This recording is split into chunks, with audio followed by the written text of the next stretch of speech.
Hello friends, mathematics का जो topic है ज्योमेट्री का, उसका एक पर्टिकुलर टॉपिक जो है वो सर्कल हम लोग जो है वो आज की क्लास के अंदर डिस्कस करना चाह रहे हैं। सर्कल के बेसिक्स इंट्रोडक्टरी क्लास है ये, और कुछ थ्योरम्स इसमें हम लोग यहाँ पे डिस्कस करेंगे।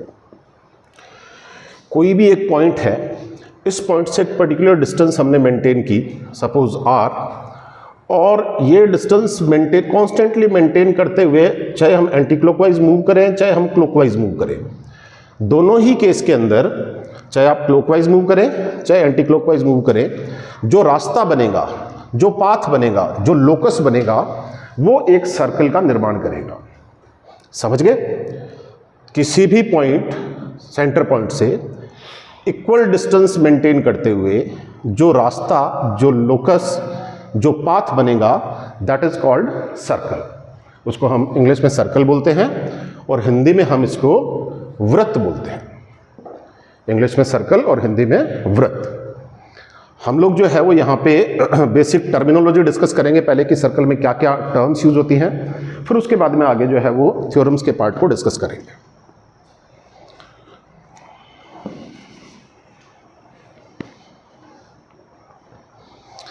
सर्कल जो है उसकी ये जो लाइन है, जो रास्ता है, जो पाथ है, this is called circumference. Circumference, ठीक है? हिंदी में हम इसको बोलते हैं परिधि। ठीक है? सेंटर से ये जो डिस्टेंस है इसकी परिधि की, सर्कमफेरेंस की, इसको बोलते हैं त्रिज्या। इसको क्या बोलते हैं हिंदी में? त्रिज्या। और इंग्लिश में this is called radius. English में क्या बोलते हैं? रेडियस। हिंदी में इसको बोलते हैं त्रिज्या। ठीक है? उसके अलावा कोई जो सर्कल है उसमें कोई भी आपने ऐसे एक लाइन, स्ट्रेट लाइन, जो सर्कमफेरेंस को दो पार्ट पे टच करती है और सर्कल के अंदर रहती है, ऐसी लाइन जो सर्कल की सर्कमफेरेंस, परिधि जो है, उसे दो पार्ट पे टच करती है और स्ट्रेट लाइन होनी चाहिए और इसके अंदर रहती है, इसको हिंदी में हम लोग बोलते हैं जीवा। हिंदी में हम इसको जीवा बोलते हैं। And English this is called code. English में हम इसे कोड कहते हैं। ठीक है? ये कोड जो है वो सर्कल को दो पार्ट में डिवाइड करती है। एक ये ऊपर वाला पार्ट हो गया, एक नीचे वाला पार्ट हो गया। ठीक है? इस पार्ट को हम कहते हैं सेगमेंट। क्या कहते हैं? सेगमेंट कहते हैं। और हिंदी में हम जो है इसे खंड कहते हैं। यहाँ पे दो टाइप के खंड आएंगे, एक आएगा जीवा खंड और एक आएगा त्रिज्या खंड। तो ये जो है, ये क्योंकि जीवा ने ये दो पार्ट में डिवाइड किया है, इसलिए इसको हम कहते हैं जीवा खंड। एक लघु जीवा खंड हो जाएगा और एक वृहत जीवा खंड हो जाएगा। एक छोटा जीवा खंड और एक बड़ा जीवा खंड। तब तक ये दो, लघु और वृहत या माइनर और मेजर जो है, ये तब तक बनेंगे जब तक ये जीवा सेंटर से पास नहीं होती। क्योंकि जब ये सेंटर से पास होगी तो उस वक्त जो है, जब ये सेंटर से पास होगी तो उस वक्त ये जीवा जो है वो इस सर्कल को दो बराबर पार्ट्स के अंदर डिवाइड करेगी। जब ये सेंटर में से पास होगी तब ये जीवा जो है, वो कोड जो है, वो इस सर्कल को दो इक्वल पार्ट्स में डिवाइड करेगी। तब ये जो दोनों सेगमेंट्स हैं, ये दोनों सेगमेंट का एरिया इक्वल होगा। समझ गए? ये आ गया। क्योंकि ये खंड किसने बनाए हैं? जीवा ने, इसलिए हिंदी में अगर टर्म आती है जीवा खंड, तो इसका मतलब है कि ये खंड और ये खंड। In English this is called segment. ठीक है? और यही चीज, ऐसे दो पार्ट अगर रेडियस बनाती है, सेंटर से यूं, रेडियस जो है उसने यहां पे एंगल थीटा बना दिया, तो ये जो पार्ट है दिस इज कॉल्ड सेक्टर। इसे क्या कहते हैं? सेक्टर कहते हैं। और इसे हिंदी में त्रिज्या खंड कहते हैं। हिंदी में इसे त्रिज्या खंड कहते हैं। In English this is called sector and in Hindi इसको त्रिज्या खंड कहते हैं। ठीक है दोस्तों? ये आगे टर्म्स की बात। अब जो है वो थ्योरम्स के बेसिक स्टार्ट करते हैं। सर्कल में घूमने के लिए हमें कुछ बेसिक नॉलेज होना चाहिए, और सर्कल के लिए बेसिक नॉलेज का सबसे पहली बात तो ये है कि यहाँ पे एंगल्स पे क्वेश्चंस खूब सारे पूछे जाएंगे, तो आपको बेसिक्स पता होना चाहिए कि एंगल्स जो हैं वो कैसे फाइंड आउट किए जाते हैं। अगर दो पैरेलल लाइंस है और इनको कोई एक ट्रांसवर्सल काट रही है, ये दो पैरेलल लाइंस का मतलब है कि ऐसी दो लाइंस जिनके बीच की परपेंडिकुलर डिस्टेंस जो है वो हमेशा बराबर रहती है। परपेंडिकुलर डिस्टेंस का मतलब है लंबी या दूरी जो है इन दोनों के बीच की हमेशा बराबर रहेगी। इसे कोई एक ट्रांसवर्सल काटती है। ट्रांसवर्सल जो है उसको इंग्लिश में ट्रांसवर्सल कहते हैं और हिंदी में इसको कहते हैं तिर्यक रेखा। हिंदी में कहते हैं तिर्यक रेखा, ठीक है। ये ट्रांसवर्सल इन दो पैरेलल लाइंस को काट रही है। तो अगर यहां पे एंगल ए बनता है तो क्योंकि इसके बिल्कुल ऑपोजिट जो एंगल होगा वो दो लाइंस के एक दूसरे पर काटने से बना है, तो ये दोनों ऑपोजिट एंगल एक दूसरे के इक्वल होंगे। क्यों होंगे? फॉर एग्जांपल यहां पे ये 40 डिग्री है और एक स्ट्रेट लाइन के दोनों तरफ के एंगल 180 डिग्री होते हैं, तो ये 40 है तो ये बचा हुआ 140 है। इसके सामने वाला ये 140 हो जाएगा और ये इसके सामने वाला 40 हो जाएगा। तो वर्टिकली ऑपोजिट एंगल्स बोला जाता है इनको, आमने सामने वाले कोणों को जो है वो वर्टिकली ऑपोजिट एंगल बोलते हैं इंग्लिश के अंदर, और हिंदी में इनको बोलते हैं शीर्षाभिमुख कोण। हिंदी में इनको बोलते हैं शीर्षाभिमुख कोण, ठीक है।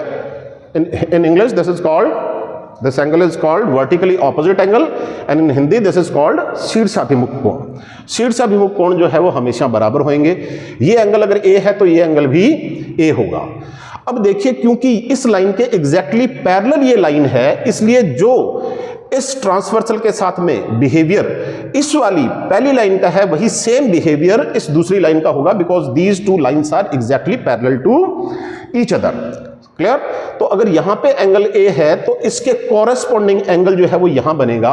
ये एंगल ए है तो इसके कॉरेस्पॉन्डिंग एंगल यहां बनेगा, तो ये भी ए होगा। और ये एंगल ए है इसलिए इसके कॉरेस्पॉन्डिंग एंगल यहां बनेगा और ये भी ए होगा।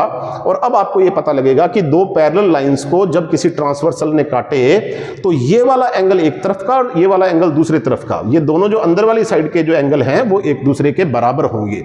ये ए है तो ये एंगल भी ए है। इन दोनों एंगल्स को बोलते हैं इंग्लिश के अंदर ऑल्टरनेट एंगल। क्या कहते हैं? Alternate angle. और हिंदी जो है, हिंदी में इनको कहा जाता है एकांतर कोण। एकांतर कोण इनको कहते हैं हिंदी में एकांतर कोण, और in English we call them alternate angles. तो यहाँ पे तीन टाइप के एंगल्स का हमने नाम लिया। एक तो जो वर्टिकली ऑपोजिट एंगल्स हैं उनका, शीर्षाभिमुख कोणों का। एक हमने जो जिक्र किया है वो किया है इन दोनों एंगल्स का जो कि ऑल्टरनेट एंगल्स है, मतलब यहां अगर एंगल बी होगा तो ये वाला एंगल भी बी होगा। ये आ गया ऑल्टरनेट एंगल्स। और तीसरा आ गया कॉरेस्पॉन्डिंग एंगल, ठीक है, जिनको संगत कोण बोलते हैं हिंदी के अंदर। जो ये एंगल ए है और ये एंगल ए है, ये वाले दोनों एंगल क्या है? संगत कोण है, एक दूसरे के सेम पोजीशन पे आने वाले कोण हैं, ठीक है। इतना बेसिक समय जो है वो सर्कल के लिए चाहिए था। दूसरा हमें एक बेसिक सर्कल के लिए और चाहिए जो कि ट्रायंगल से आएगा, जिसमें सिमिलैरिटी जो है वो प्रूव करनी पड़ेगी। आपको लग रहा होगा कि साहब बात सर्कल की कर रहे थे और शुरू कर दिया आपने लाइंस और ट्रायंगल पे। ये वो बिल्कुल बेसिक्स हैं जिनकी हमें जैसे ही सर्कल को शुरू करेंगे, इसकी थ्योरम्स को डिस्कस करना शुरू करेंगे तो we will need this basic knowledge. ये कोई भी एक ट्रायंगल है ABC। इस ट्रायंगल ABC में BC के पैरेलल हमने कहीं से भी कोई भी एक लाइन ड्रॉ कर दी जो कि AB और AC को फॉर एग्जांपल D और E पर इंटरसेक्ट करती है। DE एक लाइन है जो कि BC के पैरेलल है और AB और AC लाइन को AB और AC लाइन को काटती है, ठीक है। अब देखिए क्योंकि ये दोनों लाइंस पैरेलल हैं इसलिए ये जो ट्रांसवर्सल आ रही है वो अगर यहाँ पे एंगल अल्फा कुछ भी सपोज x बनाती है तो यहाँ पे भी जो एंगल बनेगा वो कितना बनेगा? x बनेगा, क्योंकि दो पैरेलल लाइंस को एक ट्रांसवर्सल काटती है तो कॉरेस्पॉन्डिंग एंगल्स जो है वो सेम होते हैं। अभी हमने डिस्कस किया। इसी तरीके से इन दोनों पैरेलल लाइंस को ये ट्रांसवर्सल काट रही है, तो अगर यहां पे एंगल y है तो ये एंगल भी क्या होगा? y होगा। समझ गए या नहीं समझ गए? और ये तीसरा एंगल जो है वो सपोज z है। तो अब आप देखिए एक ट्रायंगल हो गया हमारे पास ADE जिसके तीनों एंगल है x, y और z, और एक ट्रायंगल हो गया हमारे पास में AB और C जिसके भी तीनों एंगल क्या हैं? x, y और z। और किन्हीं भी दो ट्रायंगल के अगर तीनों एंगल्स जो है वो सेम हो जाते हैं तो ये प्रूव हो जाता है कि वो दोनों ट्रायंगल्स एक दूसरे के सिमिलर है। समझ गए? किन्हीं भी दो ट्रायंगल्स में अगर ये प्रूव हो जाए कि इसका एंगल अल्फा बीटा और गामा है और इसका भी एंगल अल्फा बीटा और गामा है, तो इसका मतलब ये क्लियर हो गया कि ये दोनों ट्रायंगल एक दूसरे के सिमिलर हैं, समरूप हैं। हाँ, ये छोटे बड़े हो सकते हैं, लेकिन ये छोटे बड़े उसी रेशियो में होंगे जिस रेशियो में इनकी संगत भुजाओं का अनुपात होगा। ठीक है, जैसे कि यहां पे अल्फा से बीटा मैं नाम दे देता हूं, इसको कुछ भी PQR दे देता हूं ट्रायंगल को, और इसको देता हूं मैं कुछ भी दे देता हूं MNO दे देता हूं। और यहां पे अब ट्रायंगल के एंगल्स लिए अपन ने अल्फा बीटा गामा। तो यहां पे अल्फा से बीटा की लाइन क्या है PQ, और यहां अल्फा से बीटा की लाइन क्या है MN। तो इन दोनों ट्रायंगल्स की कोरेस्पॉन्डिंग साइड्स कौन सी होगी? PQ और जो MN है ये क्या है? आपस में कोरेस्पॉन्डिंग साइड है। अगर ये 2 यूनिट लेंथ की है और ये 3 यूनिट लेंथ की है, अगर हमें इन दोनों की लेंथ का रेशियो पता लग गया तो हम बाकी जो कोरेस्पॉन्डिंग साइड्स है उनकी लेंथ का रेशियो, उनका भी लेंथ का रेशियो अपने को मिल गया कोरेस्पॉन्डिंग साइड का, वो भी 2:3 होगा। स्मॉलर ट्रायंगल और लार्जर ट्रायंगल में वो रेशियो भी 2:3 का होगा। मतलब अगर हमसे कोई ये दे के और QR:NO पूछ ले, QR:NO पूछ ले, तो हमें पता है कि एंगल बीटा से गामा और यहां भी बीटा से गामा, यहां बीटा से गामा की लाइन QR होगी और यहां इस ट्रायंगल में बीटा से गामा की लाइन NO होगी। तो ये कोरेस्पॉन्डिंग लाइन है, इसका मतलब है कि इनका रेशियो भी 2:3 होगा। और जो गामा टू अल्फा और यहां भी गामा टू अल्फा, अगर यहां PR है तो यहां MO है, मतलब इन दोनों ट्रायंगल्स के अंदर कोरेस्पॉन्डिंग साइड्स कौन सी होगी? PR और MO। 3 पेयर हो गए कोरेस्पॉन्डिंग साइड्स का, PQ MN ये कोरेस्पॉन्डिंग होगी, QR NO कोरेस्पॉन्डिंग होगी और PR और MO कोरेस्पॉन्डिंग होगी। इसका रेशियो भी 2:3 होगा। अगर ये 8 दी हुई है तो ये 12 हो जाएगी, 2:3 होगा। इन दोनों का भी 2:3 होगा और इन दोनों का 2:3 अपने को गिवन है। समझ गए? तो ये बेसिक बात आपको ध्यान रखनी है यहां पे सिमिलरिटी से रिलेटेड। पूरी ट्रायंगल की सिमिलरिटीज में नहीं जा रहा हूं मैं, सभी केसेस के अंदर जितनी हमें रिक्वायरमेंट है इस वक्त हम एक बार उसी पे बात कर रहे हैं। ठीक, तो यहां पे आपको क्या पता लगा? यहां पे आपको ये पता लगा कि ये जो ट्रायंगल था ABC, इसमें APE जो है वो सिमिलर है किसके? ABC के। APE ABC के सिमिलर है। ठीक है, क्यों सिमिलर है? ZXY, क्या एंगल लिए हैं अपने ने? ZXY। तो छोटे ट्रायंगल में Z पर A है, Z पे A है, X पे P है, सॉरी P क्या D, ये D है और Y पे E है। समझ गए? और यहां देखोगे तो Z पे आपके पास A है, X पे आपके पास B है जो ये आ गया, और Y पे आपके पास में C है। तो अगर आपको कॉरेस्पॉन्डिंग साइड्स के पेयर्स फाइंड आउट करने हो तो आपको पता लग गया कि AD और AB, छोटे ट्रायंगल का AD और बड़े ट्रायंगल का AB जो है वो कॉरेस्पॉन्डिंग है। मतलब ये AD और ये पूरा AB ये कॉरेस्पॉन्डिंग है। समझ गए? इसी तरीके से DE और BC, DE ये और BC ये, छोटे ट्रायंगल का बेस और बड़े ट्रायंगल का बेस, ये दोनों कॉरेस्पॉन्डिंग है। और इसी तरीके से AE और AC ये कॉरेस्पॉन्डिंग है, छोटे की AE और बड़े की AC। इसमें अगर किसी भी चीज का रेशियो दे दिया जाए, फॉर एग्जांपल ये 2 दे दे यहां से यहां तक और टोटल 3 दे दे, या यहां से यहां तक 1 दे दे, तो हमें पता लग गया कि छोटे ट्रायंगल में ये 2 यूनिट है और बड़े ट्रायंगल में 2 और 1 3 यूनिट है। तो छोटे ट्रायंगल और बड़े ट्रायंगल की जो कॉरेस्पॉन्डिंग साइड्स है उनका रेशियो क्या आ जाएगा? 2:3 आ जाएगा। अगर ये बेस 2 यूनिट है तो ये वाला बेस 3 यूनिट होगा। फाइन। इसी के बेसिस पे आप जो है वो एक बेसिक चीज और भी पता लगा लेते हैं कि यहां पे सपोज ये 1 यूनिट है और ये भी 1 यूनिट है, तो इसका मतलब 1 और 1, अब ये जो लाइन जाएगी वो कहां से जाएगी? मिड पॉइंट से होते हुए जाएगी। यहां से यहां तक 1 यूनिट और ये भी 1 यूनिट, तो ये कहां से निकली? मिड पॉइंट से निकली। समझ गए? तो ये 1 और ये टोटल 2, तो इन कॉरेस्पॉन्डिंग साइड्स का रेशियो 1:2 है। तो इनके जो दोनों बेसिस है उनका रेशियो भी क्या होगा? 1:2 होगा। और इसी से जो एक बड़ी कॉमन थ्योरम्स है जिसके ऊपर बहुत बार सवाल पूछे जाते हैं, जिसका बहुत सारा यूज होता है ज्योमेट्री के अंदर, कि किसी भी ट्रायंगल के किन्हीं भी 2 साइड्स के मिड पॉइंट से निकलने वाली जो लाइन है वो बेस, जो तीसरी साइड होती है ट्रायंगल की, जो बेस है तीसरी साइड है उसके पैरेलल और उससे आधी होती है। क्योंकि अगर ये 2 यूनिट है तो ये 1 यूनिट होगा। पैरेलल इसलिए क्योंकि अपने ने केस ही किसका लिया है? पैरेलल का। समझ गए? ठीक है। बाकी आगे जैसे जैसे चीज़ें आएंगी, जिन जिन चीज़ों की ज़रूरत पड़ेगी बेसिक्स में, वो मैं आपको अलग से करवाता रहूँगा। हाँ, एक टॉपिक और देख लीजिए यहाँ पे। एक है पाइथागोरस थ्योरम, जो आपको ज्योमेट्री में भी चाहिएगी और आपको मेंसुरेशन में भी चाहिएगी। ठीक है, बहुत इंपॉर्टेंट है, 8th 9th 10th तक आप करते रहे हैं। पाइथागोरस थ्योरम क्या बोलती है कि किसी भी राइट एंगल ट्राइंगल के अंदर, किसी भी राइट एंगल ट्राइंगल के अंदर जो बेस स्क्वायर है और जो परपेंडिकुलर स्क्वायर है, बेस स्क्वायर और परपेंडिकुलर का स्क्वायर, इन दोनों के स्क्वायर का सम जो है वो हाइपोटेनस के स्क्वायर के बराबर होता है। ठीक है, हिंदी मीडियम वाले दोस्तों, आधार का स्क्वायर प्लस लंब का स्क्वायर जो है वो सामने जो कर्ण होता है तीसरी साइड, कर्ण के स्क्वायर के बराबर होता है। ठीक है, इसका यूसेज जो है वो बहुत ज़्यादा रहता है। इसका आपके पूरी ज्योमेट्री में भी यूज रहेगा और इसका जो है वो मेंसुरेशन में तो बहुत बार यूज आता ही आता है। अब इसको अपन देख लेते हैं कि ऐसा होता क्यों है, क्योंकि वो सारी चीज़ें आपको पता होनी चाहिए। वो सारे क्यों आपको पता होना चाहिए कि जो आपके एग्जाम में जहां भी क्यों पे सवाल पूछा जा सकता है, so you must know it. ठीक है, तो ये अपन डिस्कस करते हैं। अब यहाँ बात है कि साहब जनरली जो है वो नीचे वाली लाइन है उसको स्टूडेंट बेस समझ लेता है और इस सामने वाली को परपेंडिकुलर समझ लेता है। ऐसा कुछ कंपल्शन नहीं है, इन दोनों में से कोई भी बेस और कोई भी परपेंडिकुलर हो सकता है। वो तब डिसाइड होता है कि जब किसी एक एंगल को थीटा लिया जाए। सपोज इसको अपन थीटा कंसीडर कर रहे हैं, तो इस सामने वाले को परपेंडिकुलर लेना पड़ेगा, मतलब लंब लेना पड़ेगा, और जो ये दूसरा बच गया उसको बेस लेना पड़ेगा।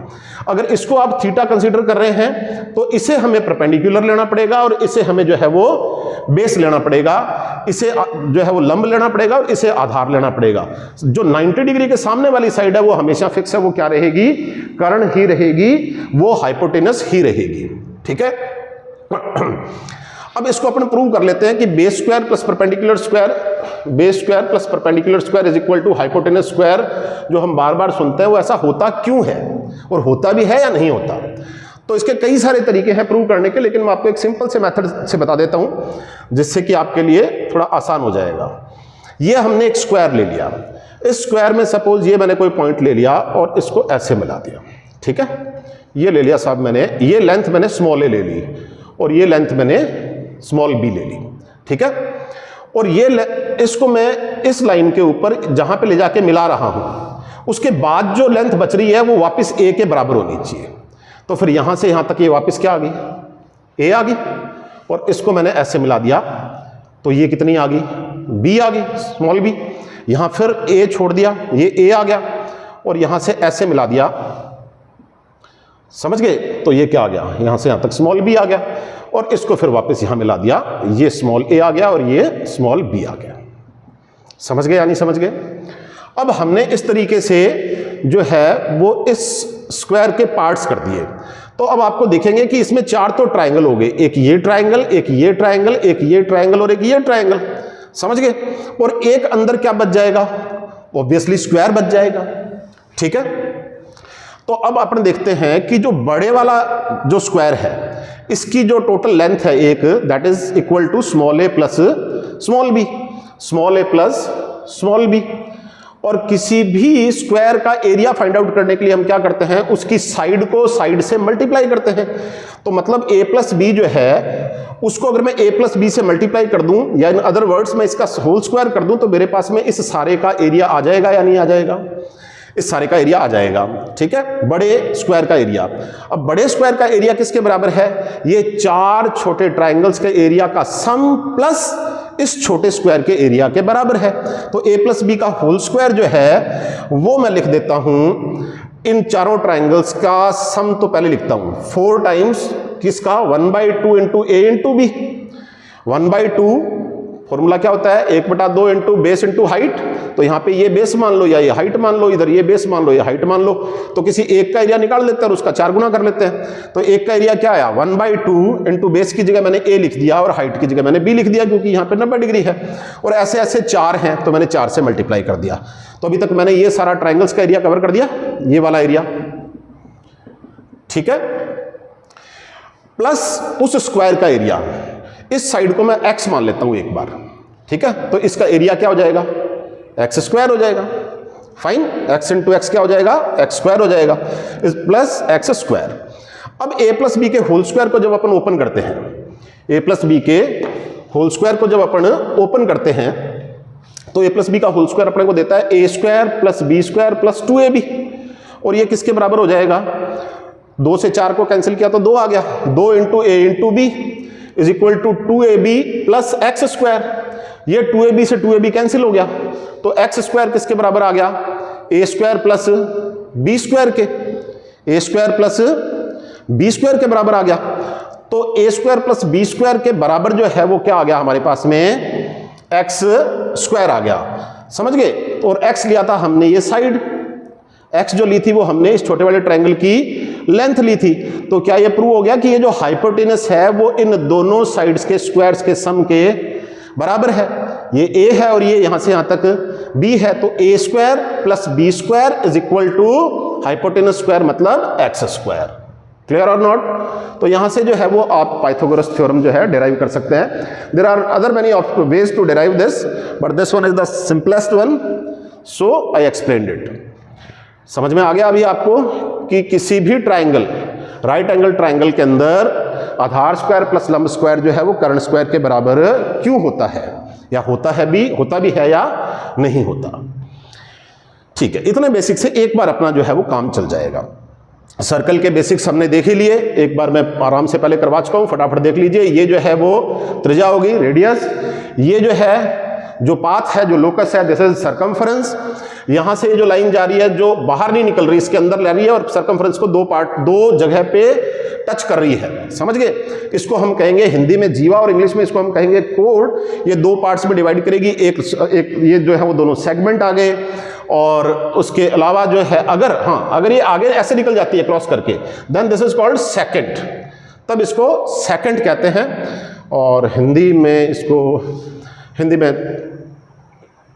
मैं याद करके बता दूंगा कि क्या कहते हैं, ठीक है। अब आइए साहब, यहां पे सर्कल जो है, एक तो इसके अंदर जो जीवाएं हैं उनसे कैसे एंगल्स बनते हैं, क्या कुछ है, उनकी थ्योरम्स हैं, और एक जो है वो सर्कल के ऊपर जो स्पर्श रेखाएं डलती है उन पे थ्योरम्स है।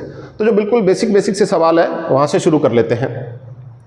एक जो सर्कल है, इस पर सर्कल से बाहर सिचुएटेड किसी भी पॉइंट से अगर आप ऐसे स्पर्श रेखाएं डालते हैं तो कितनी स्पर्श रेखाएं डाली जा सकती है मैक्सिमम, तो 2 स्पर्श रेखाएं डाली जा सकती है। कितनी? 2 स्पर्श रेखाएं डाली जा सकती है। अब बात है कि साहब ये जो 2 स्पर्श रेखाएं अपन डाल रहे हैं इनको इंग्लिश में क्या बोलते हैं, तो in English this is called tangent. English में इसे हम टेंजेंट बोलते हैं।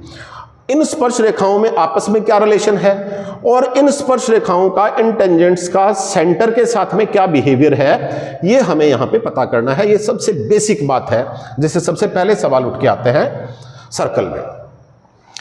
देखिए, ये स्पर्श रेखा आई और ये स्पर्श रेखा आई, ठीक है, और इससे मैंने सेंटर को मिला दिया। अब मुझे ये तो पता लग गया कि ये यहां से यहां तक रेडियस है और ये यहां से यहां तक रेडियस है। इसका मतलब ये दोनों साइड्स जो है वो एक दूसरे के बराबर है। वैसे तो आप देखोगे कि इनमें से कुछ भी बायस नहीं है दोनों तरफ, इसलिए जितना एंगल यहां का आएगा उतना ही एंगल यहां का आएगा। ये साइड और ये साइड, इन 2 ट्रायंगल के अंदर, इस ट्रायंगल बड़े ऊपर वाले में और इस ट्रायंगल नीचे वाले में, इन दोनों ट्रायंगल में ये दोनों साइड जो है वो इक्वल लेंथ की होगी। ये एक साइड जो है वो दोनों के लिए कॉमन हो गई, समझ गए, और ये जो टेंजेंट्स है वो तीसरी साइड हो गई। यहां का रिलेशन फाइंड आउट करने के लिए इसको बहुत अच्छे से अगर आपको समझना है तो उसका तरीका ये है कि आप ऐसे कीजिए, कोई भी एक एंगल बनाइए, समझ गए, और इस एंगल का एक एंगल बाइसेक्टर निकाल दीजिए।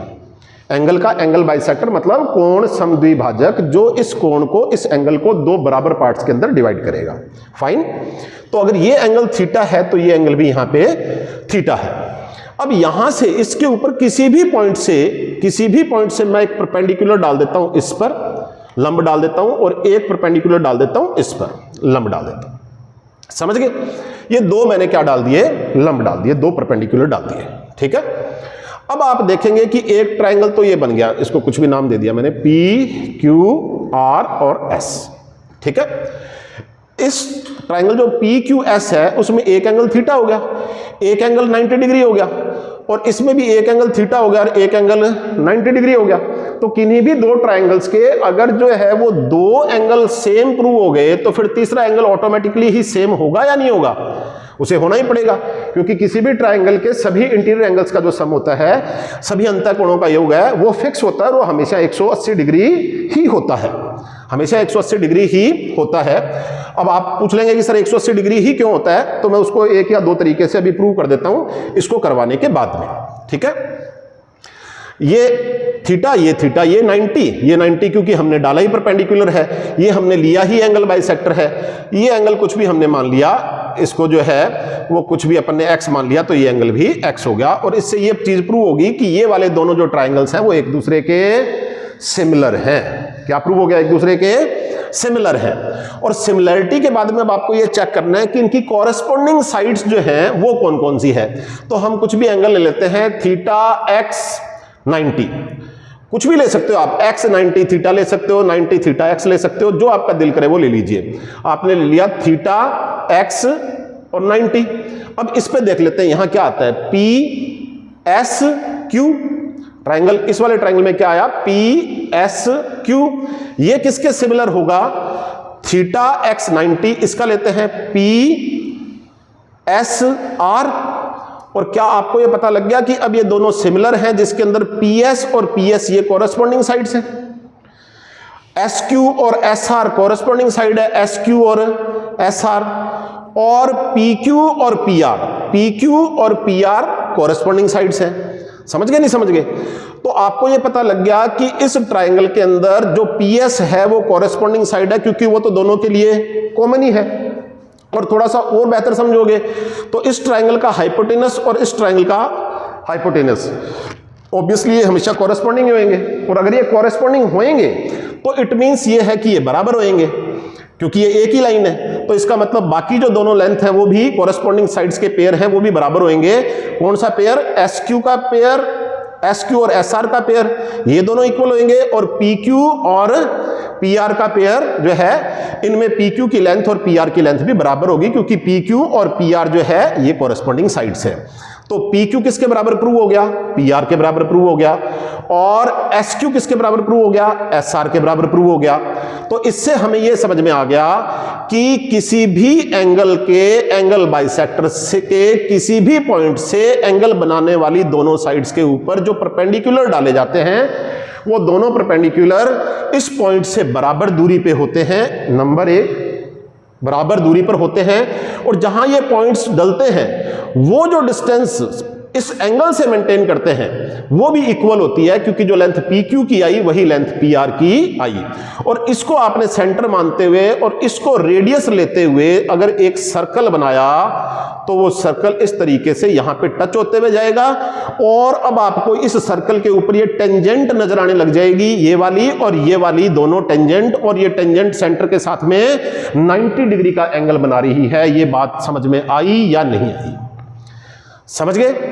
इससे हमने ये प्रूव कर लिया कि ये, अच्छा, और तीसरी बात क्या प्रूव होगी कि ये जो सेंटर को इस एंगल के मिड पॉइंट से मिलाने वाली ये जो लाइन है ये एंगल बाइसेक्टर होता है। फाइन।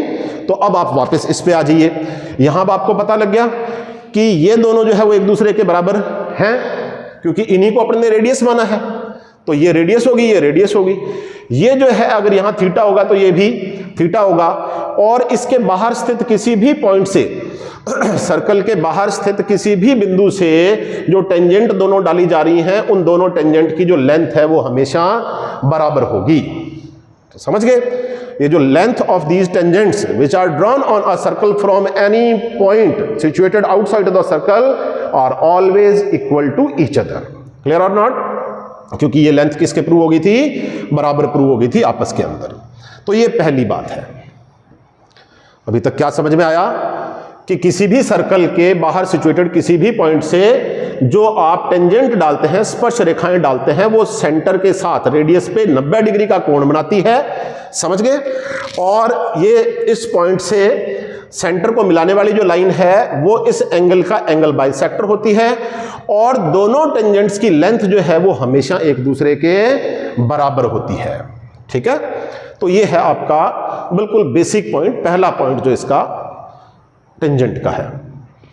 अब बात है कि साहब टेंजेंट जो है वो डलती कैसे है, और कितने सर्कल पे कितनी टेंजेंट्स डलती हैं और उन टेंजेंट्स की लेंथ कैसे फाइंड आउट होती है, ठीक है, उन टेंजेंट्स में आपस में रिलेशन क्या है वगैरह वगैरह। तो हमने 2 सर्कल ले लिए साहब।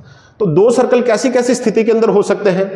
2 सर्कल एक दूसरे से दूर हो सकते हैं जब एक दूसरे को टच नहीं कर रहे हैं, समझ गए।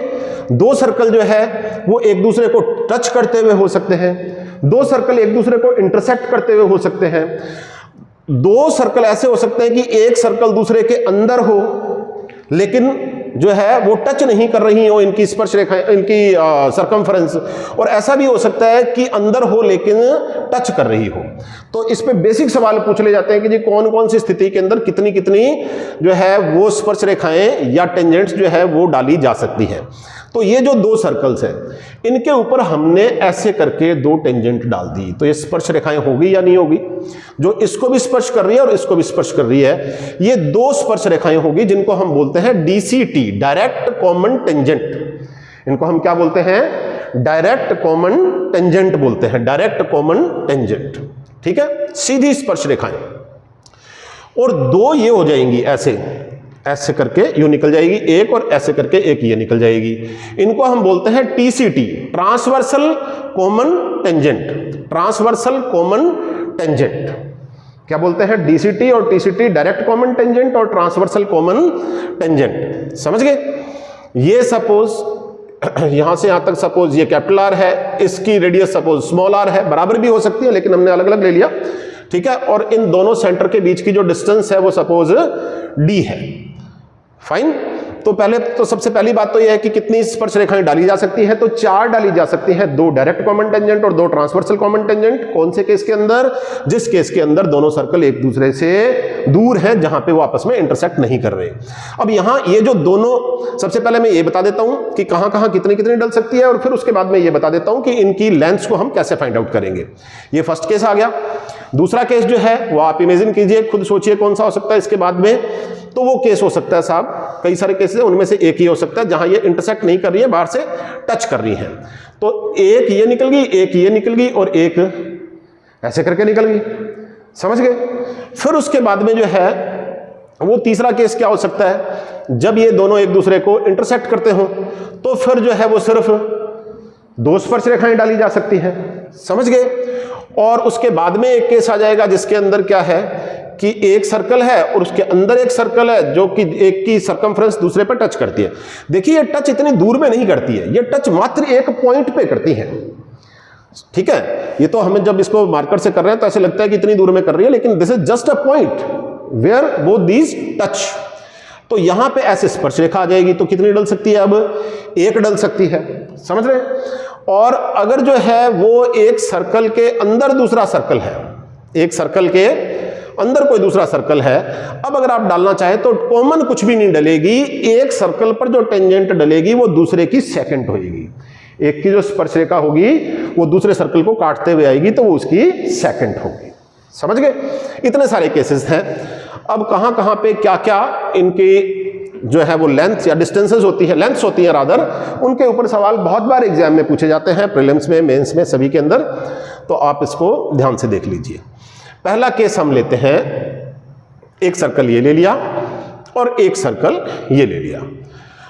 डायरेक्ट कॉमन टेंजेंट जो है DCT, direct common tangent, direct common tangent सीधी स्पर्श रेखा जो है उभयनिष्ठ, कॉमन को बोलते हैं उभयनिष्ठ, जो सीधी उभयनिष्ठ स्पर्श रेखा जो है, ठीक है, इसकी लेंथ फाइंड आउट करने की बात करते हैं।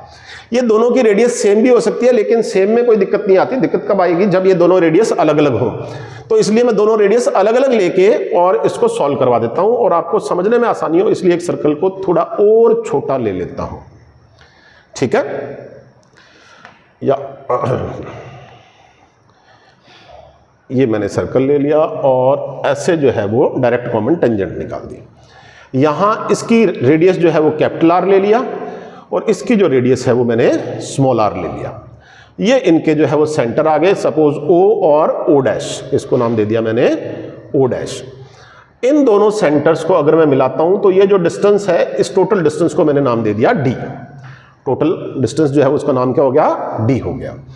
अब आपको पता है कि स्पर्श रेखा, अभी अपन प्रूव करके आए थे पीछे, कि स्पर्श रेखा जो है वो सेंटर के साथ जो रेडियस है उससे हमेशा 90 डिग्री का कोण बनाती है। और ये जो है वो रेडियस हमने मिला दी यहाँ पे सेंटर से, तो इसका मतलब ये एंगल कितने डिग्री का होगा, 90 का, और ये एंगल भी कितने का होगा, 90 का। ठीक है। अब जो है वो चाहे तो आप, दो तरीके हैं इसके, आप ऐसे करो, इस ये जो दोनों के सेंटर्स हैं इनको मिलाने वाली ये जो लाइन है, इस लाइन के पैरेलल एक लाइन यहां से ड्रॉ करना स्टार्ट कर दीजिए ऐसे। ठीक है, ये एक लाइन ड्रॉ होगी साहब, जो कि इस ओ डैश के पैरेलल होगी। अब क्या मैं ये कह सकता हूं कि यहां से यहां तक आर है, स्मॉल आर, क्योंकि ये स्मॉल आर है इसलिए ये भी स्मॉल आर है, क्योंकि इसके पैरेलल लाइन ड्रॉ की है।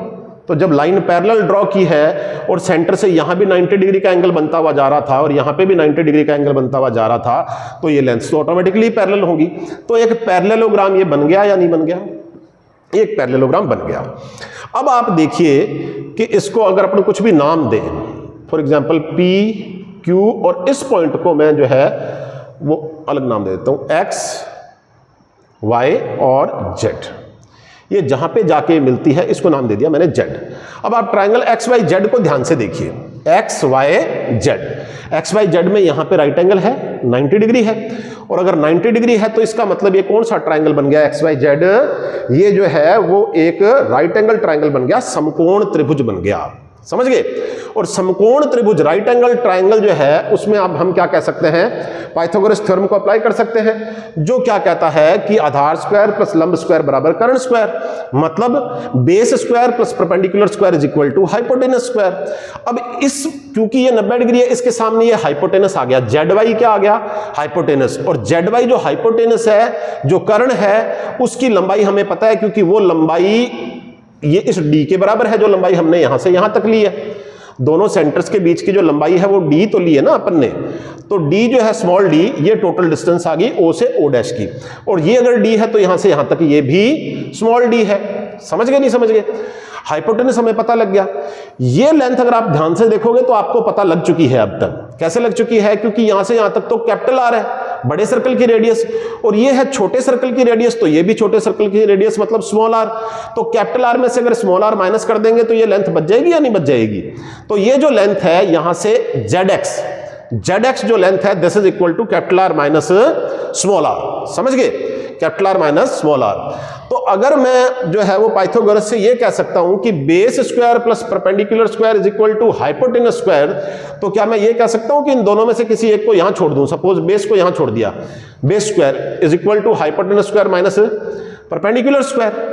समझ गए, या perpendicular square is equal to hypotenuse square minus base square. तो वही मैं यहां पे करने जा रहा हूं कि इस 90 डिग्री के सामने हाइपोटेनस है, हाइपोटेनस D है, D का स्क्वायर, हाइपोटेनस के स्क्वायर में से D स्क्वायर में से मैं माइनस कर देता हूं इसका स्क्वायर। ये आपके राइट एंगल ट्राइंगल XYZ में YZ जो है वो हाइपोटेनस है, इसके स्क्वायर में से मैं XZ का स्क्वायर लेस कर दूंगा, तो क्या मुझे XY का स्क्वायर मिल जाएगा या नहीं मिल जाएगा। समझ गए।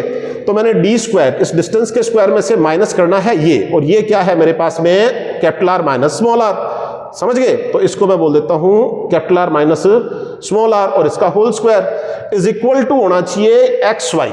समझ गए। और XY क्या है, लेंथ है, किसकी लेंथ है, डायरेक्ट कॉमन टेंजेंट की लेंथ है, यहां से लेके यहां तक, जो कि बहुत बार एग्जाम में फाइंड आउट करने के लिए कह दिया जाता है, is equal to length square.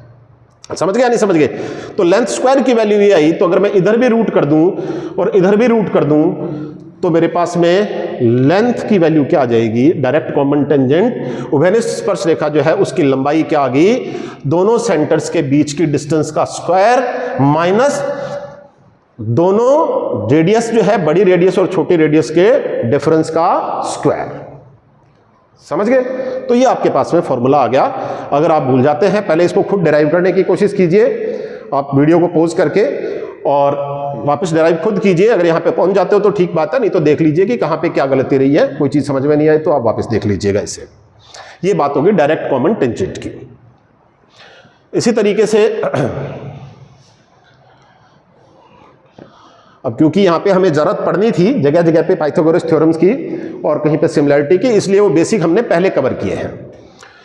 अब आप जो है वो एक सर्कल लीजिए और फिर एक छोटा सर्कल ले लीजिए और यहाँ पे हम निकाल देते हैं TCT, transversal common tangent, TCT। ठीक है, क्योंकि ये यहां पे टच करते हुए जा रही है, ऐसे एक पॉइंट पे टच करेगी तो यहां कितने डिग्री का एंगल बनाएगी, 90 का बनाएगी। तो इसको मैं क्या कैपिटल R मान लूं, सेंटर से ये आ गई कैपिटल R। ठीक है, और ये यहां पे सेंटर है, ऐसे मिल रही है, तो इसको मैं स्मॉल r मान लेता हूं। ये छोटा सर्कल है, इसकी रेडियस को मैंने क्या मान लिया, स्मॉल r मान लिया। ये ट्रांसवर्सल कॉमन टेंजेंट आई, तिर्यक उभयनिष्ठ स्पर्श रेखा आ गई। अब मैं क्या करता हूं, इन दोनों सेंटर्स को मिला देता हूं। ये जब दोनों सेंटर्स को मिलाया तो यहां पे बड़े दो इंपॉर्टेंट क्वेश्चंस निकल के आएंगे, इसलिए आप इसका बहुत ध्यान से सुनिएगा इसको। ये मैंने O मान लिया और ये मैंने O' मान लिया, और क्योंकि दोनों सेंटर के बीच की डिस्टेंस है, इसको अपन D मानते ही आ रहे हैं। ये टोटल डिस्टेंस कितनी होगी, D होगी। समझ गए, ये यहां से यहां तक का टोटल जो डिस्टेंस है दोनों सेंटर्स के बीच की, दैट इज D। ध्यान रह जाए आपको, O' has been taken as D। Clear और नॉट, फाइन। अब जो है वो आप ये देखिए कि ये जो कैपिटल R है उसे मैं और आगे बढ़ा देता हूं, कहां तक, उस लेंथ तक जो लेंथ स्मॉल r की है। ये लेंथ स्मॉल r की इतनी है, इसी लेंथ के इक्वल मैं इसको आगे और बढ़ा देता हूं। समझ गए, और अब मैं अगर इनको मिला दूं तो क्या आप समझ गए कि ये हमारे पास में एक पैरेललोग्राम बन गया। ये हमारे पास में एक पैरेललोग्राम बन गया। इस ऊपर वाली को तो छोड़ ही दीजिए, हमने तो किया ही कुछ नहीं है। इसके पैरेलल इस लेंथ को आगे बढ़ा दिया, ये रेडियस ही आएगी आगे, और यहां पे जब इसको मिलाएंगे तो जितनी लेंथ यहां से यहां तक D की है वही लेंथ यहां से यहां तक हो जाएगी D। दोनों सेंटर्स के बीच की लेंथ D होगी। समझ गए, नहीं समझ गए, ठीक है। अब जो है वो आप ये देखिए कि एक आपके पास में ट्राइंगल बन गया। साहब इसको मैं नाम दे देता हूं X, Y और Z। X, Y, Z। X, Y, Z में ध्यान से देखेंगे तो एक बार आपको कोई कंफ्यूजन नहीं हो, इसलिए मैं इसको हटा देता हूं यहां पे, ताकि आपको देखने में बिल्कुल साफ स्पष्ट नजर आए ये वाला ट्राइंगल X, Y, Z। आपको पता है कि X, Y, Z ट्राइंगल जो है उसमें X, Z जो है वो एक स्पर्श रेखा है दोनों ट्राइंगल्स की। मतलब ये हमारे पास में टेंजेंट है, और टेंजेंट यहां पे भी 90 डिग्री बना रही है और यहां पे भी 90 डिग्री बना रही है, लेकिन हाल फिलहाल हमें इस 90 डिग्री की रिक्वायरमेंट है। उससे ये पता लगेगा कि ट्राइंगल X, Y, Z जो है वो क्या है, राइट एंगल ट्राइंगल है। ट्राइंगल X, Y, Z जो है वो क्या है, एक राइट एंगल ट्राइंगल है। और X, Y, Z जब एक राइट एंगल ट्राइंगल है तो 90 डिग्री के सामने वाली जो साइड है YZ वो इस राइट एंगल ट्राइंगल का हाइपोटेनस है, मतलब कर्ण है। और इस हाइपोटेनस के स्क्वायर में से अगर मैं इस साइड का स्क्वायर, ये YX का स्क्वायर माइनस कर दूं तो क्या मेरे पास में XZ का स्क्वायर आ जाएगा या नहीं आ जाएगा। Hypotenuse square minus base square is equal to perpendicular square, या इसको परपेंडिकुलर लें तो hypotenuse square minus perpendicular square is equal to base square. समझ गए, नहीं समझ गए। कर्ण के स्क्वायर में से आधार या लंब किसी का भी एक का स्क्वायर माइनस कर देंगे तो दूसरे का स्क्वायर आ जाएगा। वापस पाइथागोरस लगा दीजिए, डी स्क्वायर ये हाइपोटेनस, डी स्क्वायर माइनस ये लेंथ एक्स वाई। अब एक्स वाई देखो, याद है क्या आपको, ये सेंटर था ना ऐसे, तो यहां तक तो कैपिटल आर थी और ये हमने क्या ली है स्मॉल आर, तो capital r plus small r हो गया या नहीं हो गया। ये सारी लेंथ एक्स से वाई की जो लेंथ है that is capital r plus small r, तो इसका स्क्वायर मैं इस डी के स्क्वायर में से माइनस कर रहा हूं ताकि मुझे एक्स जेड का स्क्वायर मिल जाए। और एक्स जेड जो क्या है वो टेंजेंट है। कौन सी टेंजेंट है, ट्रांसवर्सल कॉमन टेंजेंट है इन दोनों सर्कल्स की, ठीक है, तिर्यक उभयनिष्ठ स्पर्श रेखा है, इज इक्वल टू लेंथ का स्क्वायर। ये लेंथ किसकी है, लेंथ ऑफ टेंजेंट, ठीक है, ये ब्रैकेट में मैंने टेंजेंट लिख दिया। और अब मुझे इसका स्क्वायर चाहिए, इसकी लेंथ चाहिए, तो लेंथ चाहिए तो मैं इसका रूट करूं। जब मैं इसको रूट करूंगा तो यहां तो मेरे पास में आ जाएगा d square distance square minus capital r plus small r का होल स्क्वायर और इज इक्वल टू आ जाएगा लेंथ स्क्वायर। इसका रूट करूंगा तो मैं मेरे पास में लेंथ आ जाएगी। लेंथ मतलब लेंथ ऑफ टेंजेंट। समझ गए? तो आपको ध्यान रहना चाहिए कि जब आपने डायरेक्ट कॉमन टेंजेंट निकाली थी डीसीटी, जब आपने डायरेक्ट कॉमन टेंजेंट निकाली थी तो डायरेक्ट कॉमन टेंजेंट का फॉर्मूला आपका आया था d square minus capital r minus small r का होल स्क्वायर का रूट। समझ गए? और जब आप क्या निकाल रहे हैं, जब आप टीसीटी निकाल रहे हैं, ट्रांसवर्सल कॉमन टेंजेंट निकाल रहे हैं, तो आपके पास में लेंथ क्या आ रहा है, d square minus capital r plus small r का होल स्क्वायर। और इसके आधार के ऊपर इन्हीं दो फॉर्मूलों के डेरिवेशन के बेसिस पर आपसे एक बिल्कुल आसान थ्योरी का सवाल पूछ लिया जाता है, जिसमें बहुत सारे स्टूडेंट फंस जाते हैं कि डायरेक्ट कॉमन टेंजेंट की लंबाई किन्हीं दो सर्कल की, जो डायरेक्ट कॉमन टेंजेंट है उनकी लेंथ ज्यादा होती है या ट्रांसवर्सल कॉमन टेंजेंट की लेंथ ज्यादा होती है।